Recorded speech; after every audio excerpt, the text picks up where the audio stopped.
Friends, എല്ലാവർക്കും Usha garden വില്ലയിലെ പുതിയൊരു വീഡിയോയിലേക്ക് സ്വാഗതം. ഹായ് ഫ്രണ്ട്സ്, പുതിയൊരു വീഡിയോയിലേക്ക് എല്ലാവർക്കും സ്വാഗതം. ഇന്നൊരു പുതിയ വീഡിയോ ആയിട്ടാണ് വന്നിരിക്കുന്നത്. അതായത് നമ്മുടെ വീട്ടിൽ ഡ്രാഗൺ ഫ്രൂട്ട് എങ്ങനെ നടാമെന്നുള്ള ഒരു വീഡിയോയാണ് കാണിക്കുന്നത്. അപ്പോൾ നമുക്ക് വീഡിയോയിലേക്ക് പോകാം.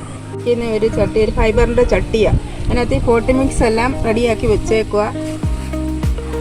ചാണകപ്പൊടിയും എല്ലുപൊടിയും വേപ്പും പിണ്ണാക്കും ഗാർഡൻ സോയിലും കൂടെ മിക്സ് ചെയ്ത് വെച്ചേക്കുന്നതാണ്. ഇതിനകത്ത് നമ്മളിത് ഇതേപോലൊരു ഡ്രാഗൺ ഫ്രൂട്ടിൻ്റെ തൈയാണ് ഞാൻ നടാൻ പോകുന്നത്. അതിന് വേണ്ടിയിട്ട് ഇതിൻ്റെ അരിവൊന്ന് ചെത്തി കൊടുക്കണം. ഇതിൻ്റെ 3 അരിവും ഒന്ന് ചെത്തി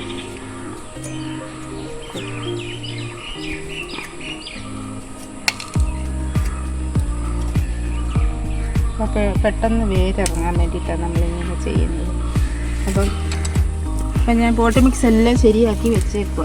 അപ്പോൾ ഇതിലോട്ട് നമ്മൾ ഇങ്ങനെ പതുക്കെ ഒന്ന് താത്ത് വെച്ച് കൊടുത്താൽ മാത്രം മതി. ഇത്രയേ ഉള്ളൂ നമ്മൾ ഡ്രാഗൺ ഫ്രൂട്ട് നടുന്നത്. ഈ ഡ്രാഗൺ ഫ്രൂട്ട് നട്ട് ഒരു 6 മാസം ആകുമ്പോഴത്തേന്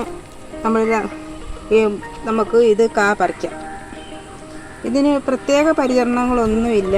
നമുക്ക് ആഴ്ചയിൽ ഒരു ദിവസം ഇച്ചിരി വെള്ളം തെളിച്ച് മാത്രം കൊടുത്താൽ മതി. പിന്നെ 6 മാസമൊക്കെ ആകുമ്പോൾ ഇച്ചിരി എല്ലുപൊടിയോ വല്ല ഇച്ചിരി ചൂട്ടിലിട്ട് കൊടുത്താൽ മതി. അല്ലാതെ ഇതിന് പ്രത്യേക വളങ്ങളൊന്നുമില്ല. 6 മാസം കൂടുമ്പോൾ ഇച്ചിരി ചാണകപ്പൊടിയോ ഒക്കെ ഇട്ട് കൊടുത്താൽ മതി. ഞാൻ അങ്ങനെ നട്ട ഡ്രാഗൺ ഫ്രൂട്ട് അതുകൊണ്ട് നിങ്ങളെ കാണിക്കാം. അങ്ങനെ നട്ട ഒരു ഡ്രാഗൺ ഫ്രൂട്ട് അതുകൊണ്ട് നിറച്ച് പൂത്ത് വയ്ക്കുന്നുണ്ട്. ഇത് ആദ്യം ഒരെണ്ണം മാത്രമേ ഇതിലുണ്ടായുള്ളൂ.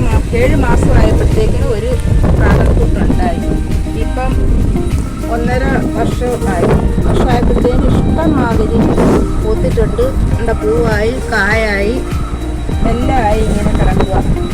ഇനിയിപ്പം ഇതിൻ്റെ April, May, June, July, August മാസങ്ങളിലൊക്കെ ശരിക്കും കാ പിടിക്കുന്നത്. ഇപ്പം ഈ മഴ അധികം കിട്ടാത്തത് കൊണ്ടാണ് ഇപ്പം ഒത്തിരി പൂവുണ്ടായതെല്ലാം കുറേ കരിഞ്ഞൊക്കെ അങ്ങ് പോയി. ഇപ്പം 3-4 എണ്ണം ഇപ്പോൾ ഒരു കായായി, 4 എണ്ണം ഇപ്പോൾ കായായി, പൂ വിരിഞ്ഞ് കായായി. ഇതിൻ്റെ പൂ കാണാനും നല്ല രസമാണ്. നമുക്ക് നല്ല അനന്തശയനം പൂത്ത് കിടക്കുന്നത് പോലെ ഇത് പൂത്ത് കിടക്കുന്നത് ഇതിൻ്റെ പൂവ്.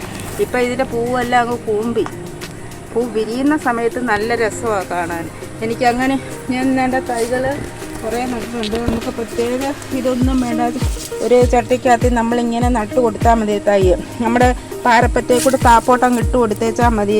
മേളിൽ സ്റ്റാൻഡൊന്നും ഇല്ലാത്തവർക്കാണെങ്കിൽ നമുക്ക് ഇതിൻ്റെ മണ്ടയിൽ കൂടെ അങ്ങോട്ടും ഇട്ട് കൊടുത്താൽ മാത്രം മതി. അന്നേരം നമുക്ക് അവിടെ കിടന്നങ്ങ് കാ പിടിച്ചോളും. നമുക്ക് പെട്ടെന്ന് ഇതുപോലെ കായ്ക്കുന്ന വേറെ ഒരു ഫ്രൂട്ട്സും ഇല്ല. ഒരു വർഷമൊക്കെ 6 മാസം 7 മാസം ആകുമ്പോഴത്തേന് പൂക്കുന്നത്. അത് ഇഷ്ടംപോലെ പൂക്കും. നല്ല റെഡ് കളറ് ഡ്രാഗൺ ഫ്രൂട്ടായത്. എൻ്റെ അടുത്ത ഒരു ഡ്രാഗൺ ഫ്രൂട്ട് അതുണ്ട്. ഇത് ഞാൻ ഇതിൽ നിന്ന് ഒരു തണ്ടെടുത്ത് അപ്പുറത്തോട്ട് വെച്ചത്. പൂക്കുന്നതിന് മുമ്പേ നട്ട് നോക്കിയതാണ്. പക്ഷേ പൂക്കുന്നതിന് മുമ്പേ നട്ടെങ്കിലും അതിലും നിറച്ച് പൂവായി കായുമായി.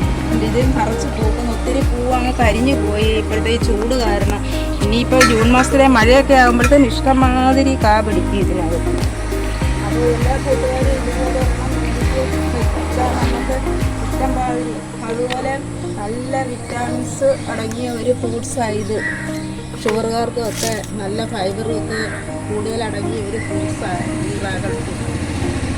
അപ്പോൾ നമുക്ക് ഒരു ഡ്രാഗൺ ഫ്രൂട്ടുണ്ട്, അതുകൂടെ ഞാൻ കട്ട് ചെയ്ത് അതിൻ്റെ വിശേഷം കൂടെ ഞാൻ നിങ്ങളെ കാണിക്കാം. ഇത് ചെറിയ ഡ്രാഗൺ ഫ്രൂട്ടാണ് ഉണ്ടായേക്കുന്നത്. മറ്റേ കഴിഞ്ഞ പ്രാവശ്യം ആദ്യമായിട്ടുണ്ടായ ഡ്രാഗൺ ഫ്രൂട്ടാണെങ്കിൽ 750 ഗ്രാം ഉണ്ടായിരുന്നു. ഇതൊരു 300 ഗ്രാം തികച്ചൊക്കെ കാണത്തുള്ളൂ.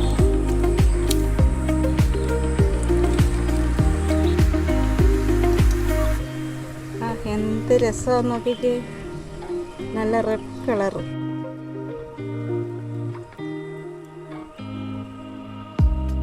ചൂടുകാലമായിട്ടാണ് ഇത്രയും ചെറുതായി പോയത്. അല്ലെങ്കിൽ കഴിഞ്ഞ പ്രാവശ്യത്തെ 800 ഗ്രാം ഉണ്ടായിരുന്നു.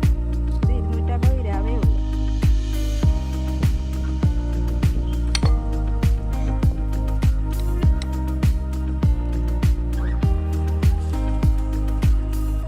നമുക്ക് ഇതുപോലെ നമ്മുടെ വീട്ടിലൊക്കെ നമുക്ക് നട്ട് വളർത്തി ഒരു ഫ്രൂട്ട്സൊക്കെ എടുത്ത് എടുക്കുമ്പോൾ അതിൻ്റെ ഒരു സന്തോഷം നമുക്ക് ആരെയും പറഞ്ഞറിയിക്കാൻ പറ്റത്തില്ല.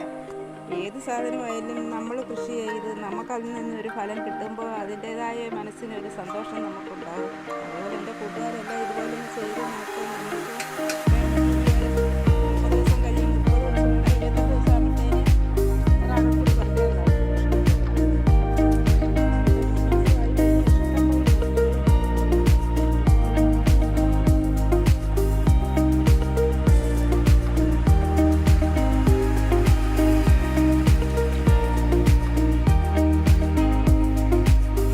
വീഡിയോ ഇഷ്ടപ്പെടുന്ന പുതിയ വീഡിയോ എല്ലാവർക്കും tata bye bye. Like share subscribe.